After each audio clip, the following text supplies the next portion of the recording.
Bonjour à tous et bienvenue sur cette nouvelle vidéo. Alors, ça fait un petit moment que je n'ai pas posté de vidéo, j'ai manqué de temps, mais c'est pas grave, cette vidéo est très importante, c'est pour ça que je prends le temps de la faire, puisque c'est la première vidéo du thème 3 de géographie en 5e, prévenir les risques et s'adapter au changement global.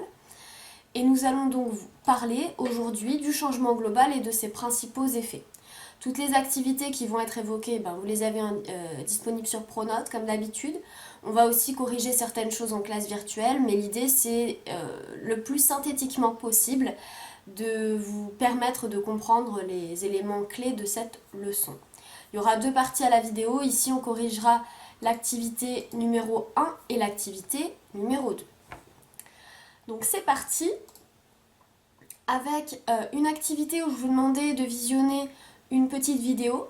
Une petite vidéo, c'est pas moi qui ai fait cette vidéo, hein, et qui traitait du changement global. Donc on vous parlait du réchauffement du climat, on vous parlait des gaz à effet de serre, on vous parlait de ses effets sur notre climat et sur la planète en général. Donc je vous demande de faire les questions. Je ne vais pas commenter les corrections ici puisque je vais moi-même vous réexpliquer un petit peu les éléments de cette vidéo. Mais vous avez la correction du diaporama disponible également sur Pronote. Donc de quoi parlait cette vidéo? Pour résumer, eh bien, elle nous parlait des activités humaines qui provoquent, qui entraînent le changement climatique. Alors principalement ces activités humaines, c'est par exemple la déforestation, donc le fait de couper beaucoup d'arbres dans des parties boisées très importantes de la planète. L'industrialisation, c'est-à-dire la présence d'usines, et l'urbanisation, donc le développement des villes et des transports, en particulier l'automobile. Donc tout ceci crée de la pollution, pollution qu'on va appeler gaz à effet de serre, pour simplifier, et qui vont avoir des effets sur le climat. Donc des activités humaines qui ont des effets sur le climat. Quels effets? Eh bien, les effets sont les suivants. Ces activités produisent des gaz qui vont en fait s'accumuler autour de la planète et qui vont retenir une partie de la chaleur envoyée par le soleil sur la Terre. Donc on va avoir une modification du climat provoquée par les activités des hommes et par la pollution en général. Modification du climat. Quelles sont les conséquences de ces modifications à l'échelle mondiale? Eh bien, les conséquences, pour n'en citer que quelques-unes, sont les suivantes. Des événements climatiques extrêmes qui deviennent de plus en plus fréquents, cyclones, tempêtes, tsunamis, tornades, tremblements de terre, etc. La diffusion de maladies tropicales qui se diffusent sur l'ensemble de la planète, en tout cas sur des territoires beaucoup plus étendus, par exemple le Zika. La perte de la biodiversité, donc la disparition d'espèces animales et végétales. Et l'élévation du niveau de la mer, donc c'est-à-dire la fonte des glaciers qui est provoquée par le réchauffement du climat, va logiquement provoquer l'élévation du niveau de la mer et donc la submersion de certains territoires qui sont sur des littoraux, en particulier les archipels, donc les îles. Donc voici les conséquences à l'échelle mondiale. Donc si on résume en quelques phrases, on a des activités humaines polluantes qui provoquent des gaz qui sont accumulés autour de la planète et qui vont donc avoir des conséquences sur le climat. Et ces conséquences sur le climat, elles vont aussi se répercuter sur les hommes, sur la biodiversité, sur les plantes et sur les animaux de la Terre. Et c'est ce dont nous allons parler donc dans cette vidéo. Alors pour rentrer dans le vif du sujet, parce que bon c'est bien la théorie mais c'est bien aussi de voir concrètement qu'est-ce que ça veut dire, j'ai choisi un pays qui s'appelle le Bangladesh et nous allons voir quels sont les effets du changement climatique sur ce territoire-là qui est particulièrement touché. Donc c'est la fiche d'activité numéro 2. Alors, pour commencer, eh bien, on va localiser le Bangladesh. Alors, bien sûr, vous êtes en 5e, donc vous maîtrisez par cœur les continents et les océans. Vous savez donc que ce continent ici, c'est l'Asie. Et le Bangladesh se situe à côté du grand pays très peuplé qu'est l'Inde, ici. donc il est représenté en rouge. J'ai zoomé pour que vous voyez mieux. Voilà, donc on a l'océan Indien et le Bangladesh ici. Donc c'est un territoire c'est un pays qui a un littoral, qui est au bord de la mer. Alors, premièrement, à quel risque le Bangladesh est-il exposé? Donc, je vous ai fourni des documents, en particulier celui-ci, qui est une carte, et qui représente le Bangladesh, mais aussi les risques qui touchent ce pays. Je rappelle pour tout le monde que lorsque l'on a un document, on regarde toujours en premier son titre, sa source, son auteur, et quand il s'agit d'une carte, on va aussi tout de suite regarder la légende. C'est ce qui va nous permettre de décoder cette carte, ce document qui nous est donné. Toutes les informations sont toujours dans la légende. Donc on regarde la légende, le document, et on s'aperçoit que ce document qui nous parle des risques au Bangladesh, eh bien, va nous donner les raisons de ces risques. En tout cas, qu'est-ce qui concerne ce pays. Alors, premièrement, on observe que le pays est touché par des cyclones, puisqu'il se trouve sur la trajectoire des cyclones qui traversent l'océan Indien et certains pays asiatiques. Donc il va y avoir des cyclones de façon saisonnière qui touchent le pays. On remarque également qu'il est particulièrement touché par des inondations.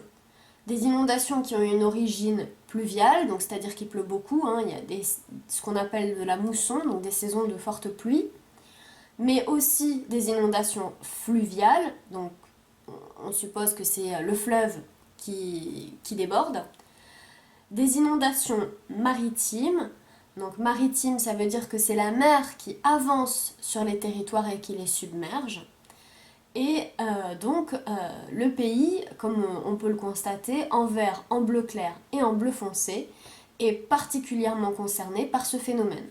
Quasiment tout le territoire est sujet à des inondations. D'accord. Alors on voit également que pour se protéger, les habitants ont construit des digues. Des digues, ce sont des murs qui visent à contenir la montée des eaux, mais qui semblent insuffisantes au vu du phénomène. D'accord. Donc on a un pays très touché par les risques naturels que sont la montée des eaux, les inondations et les cyclones, puisque la carte nous indique que quasiment tout le territoire est concerné. Donc voici pour les risques naturels qui concernent le Bangladesh. Donc pour corriger la première petite question, les risques naturels présents au Bangladesh sont tout d'abord les risques d'inondation, fluviales, pluviales et maritimes. On voit également que le pays risque d'être touché par des cyclones, donc c'est ce qu'on a dit jusqu'à présent. Alors, on va compléter cette carte par un témoignage d'un habitant qui s'appelle Zaryul et qui raconte sa vie exposée à ces risques naturels. Les inondations, les tempêtes, ça arrive souvent. Ça peut durer quelques semaines, parfois un mois. Alors on attend. La maison a pourtant été surélevée pour éviter les inondations, mais ce n'est pas suffisant. En 40 ans, j'ai déménagé 8 fois, d'abord tous les 10 ans, mais les dernières fois c'était tous les 5 ans. Toujours à cause des inondations. Déplacer sa maison, ça veut dire recommencer une nouvelle vie. Se déplacer coûte très cher. Quand il faut partir, je perds mes terres, mes économies. On devient de plus en plus pauvre. On est 8 dans la famille, je ne sais pas comment on va survivre. Donc c'est un témoignage d'un habitant du Bangladesh qui vit dans une zone donc touchée par les inondations. Quels sont les risques qui menacent le Bangladesh? Donc on en a déjà identifié avec cette carte. On a la confirmation par ce témoignage que ce sont les inondations qui sont le principal phénomène qui touche les populations, ainsi que les cyclones, les tempêtes. On a aussi le risque de marée, donc de montée des eaux.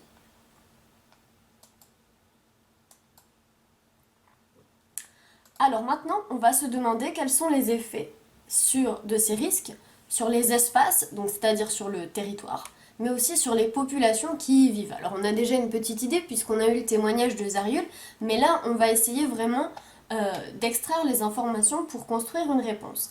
Alors je vous ai mis des petites questions qui visent à vous guider. Relevez dans le texte les catastrophes qui touchent le Bangladesh, on l'a déjà un peu fait. Quelles sont les conséquences des catastrophes selon Zaryul? Quelles sont les conséquences sur les populations et les espaces illustrées par ces photographies?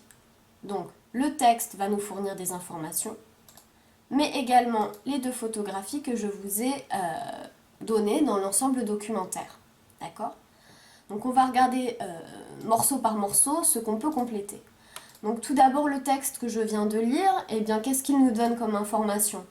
On sait que les catastrophes qui touchent le Bangladesh sont les tempêtes et les inondations, qui deviennent de plus en plus régulières, de plus en plus fréquentes. D'accord? Selon Zariul, les conséquences sont les destructions matérielles, puisqu'il perd sa maison à chaque fois qu'il doit déménager, à chaque fois qu'il y a des inondations. Il doit déplacer sa famille dans un endroit qui est moins touché. Il perd de l'argent, il perd ses terres, et donc sa famille devient de plus en plus pauvre. Tout ça sont des effets des inondations sur les habitants de ces zones inondées, de ces zones concernées.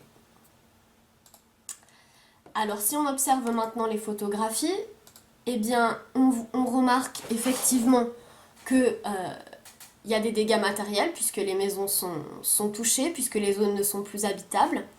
Et donc les habitants doivent se déplacer, c'est-à-dire qu'ils vont partir de leur habitation, de leur terrain, de leur maison, pour aller vivre dans des espaces qui sont moins touchés par les inondations, en particulier à Dhaka, qui est la capitale du Bangladesh. C'est ce qu'on appelle des réfugiés, puisqu'ils sont obligés de partir.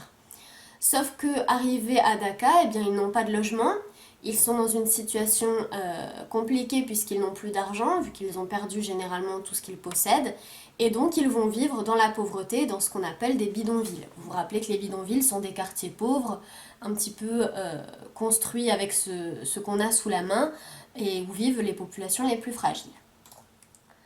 Donc les conséquences visibles sur les photographies sont les dégâts matériels, les maisons inondées.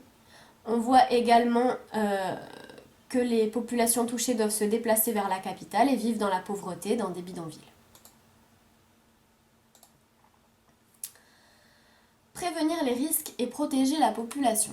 Que font les habitants du Bangladesh? Que fait le pays du Bangladesh pour se protéger face à ces risques, face à ces inondations, à ces cyclones qui touchent de plus en plus régulièrement le pays? Alors, premièrement, eh bien, ce sont les habitants qui se mobilisent. On se trouve dans un pays qui est particulièrement pauvre, donc l'État, le pays a peu de moyens, et donc les habitants sont obligés de se protéger eux-mêmes. Alors ici, par exemple, ils construisent une digue, c'est-à-dire un mur, pour se protéger de la montée des eaux. Alors, au vu de la fabrication artisanale, vous doutez que ce ne sera pas suffisant, mais les habitants sont obligés de prendre eux-mêmes des initiatives pour protéger leur maison. Donc ça, c'est un premier moyen de protection. Alors le dernier document que vous aviez, c'était ce texte, qui est un plan d'action contre le changement climatique. Alors il date un peu puisqu'il est de 2012, mais il n'est pas tout à fait mis en œuvre encore. C'est un projet qui est censé aider l'État à protéger sa population des inondations, ce qui n'est pas encore le cas aujourd'hui, c'est ce qu'il projette de faire. Donc qu'est-ce que nous apprenait ce plan? Eh bien que des systèmes d'alerte concernant les cyclones, marées, tempêtes et inondations seront modernisés, donc pour alerter les populations, pour éviter qu'elles se noient, puisqu'il y a aussi des morts pendant ces phénomènes climatiques. Les abris résistants aux cyclones et aux inondations seront construits. Des programmes d'eau potable et d'assainissement mis en place dans les zones exposées, puisqu'à chaque fois qu'il y a des inondations, il y a des dégâts matériels, mais aussi durables. On perd sa maison, donc on n'a plus d'eau potable, on n'a plus de toilettes, les maladies sont donc plus fréquentes, etc. Et enfin, un programme de boisement de la côte, donc c'est-à-dire de plantation de mangroves pour protéger la montée des eaux au niveau du littoral, pour éviter que le littoral soit submergé. Donc, qu'est-ce qu'on pouvait mettre? Eh bien, on pouvait mettre tout d'abord que pour se protéger, les habitants construisent eux-mêmes des digues, donc des murs de protection, comme vous l'avez dit ici. Mais également qu'il prévoit, l'État, le pays, prévoit de mettre en place un plan de protection. Donc les hommes veulent mettre en place des actions de prévention pour se protéger des risques. Par exemple, construire des abris, reboiser le littoral avec de la mangrove ou mettre en place un système d'alerte. Alors, vous aviez un petit tableau à compléter.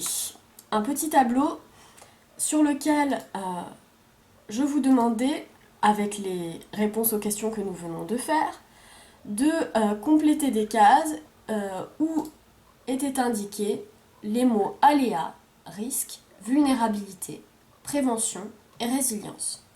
Je ne vais pas revenir sur ces définitions puisque je vous ai créé une petite vidéo de 2 minutes que vous pouvez aller voir sur YouTube, sur mon compte, où j'explique mot par mot les définitions de ces termes qui sont très importants pour cette leçon. D'accord ? Donc, ces définitions doivent être recopiées sur votre cahier.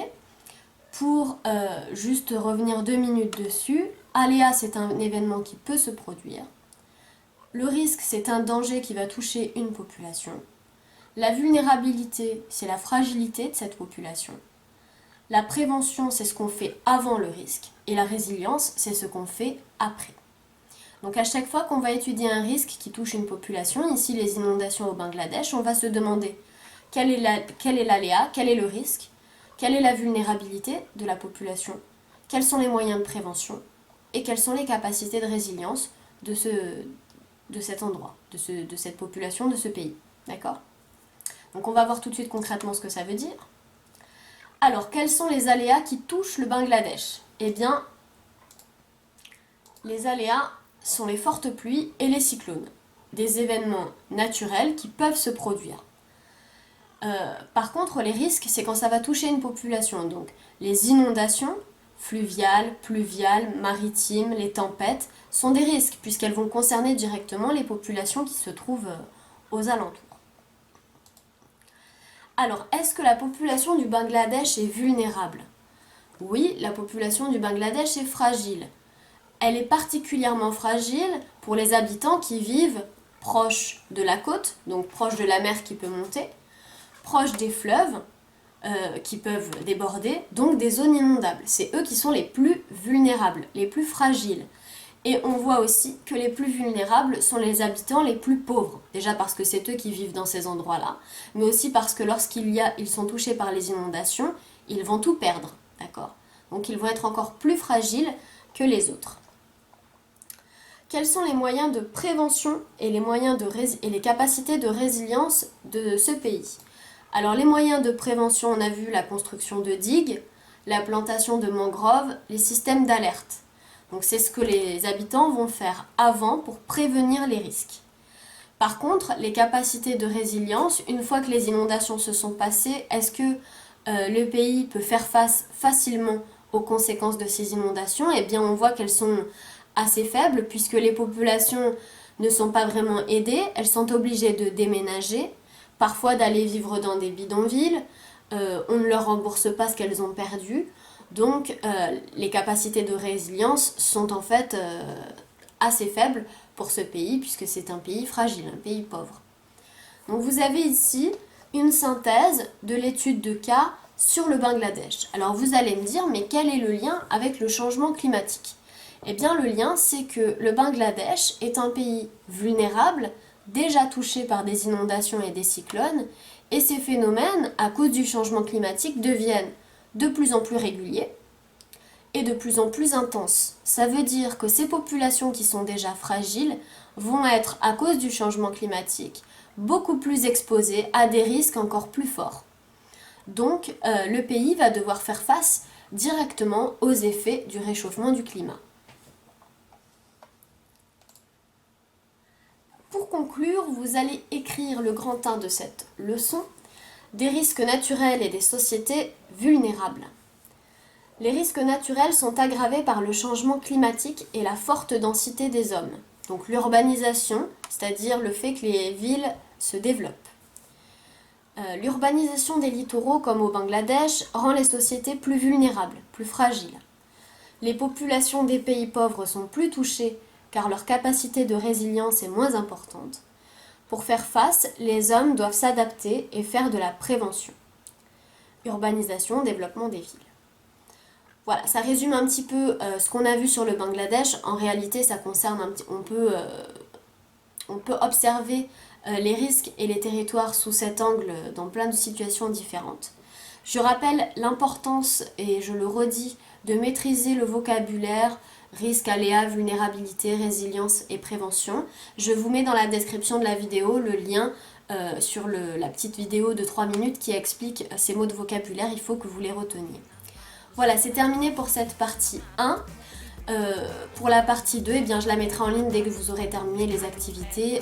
Nous allons parler de la fonte de la cordillère blanche dans les Andes péruviennes et ensuite on fera une petite mise en perspective à l'échelle mondiale. Merci beaucoup et bon courage pour la suite.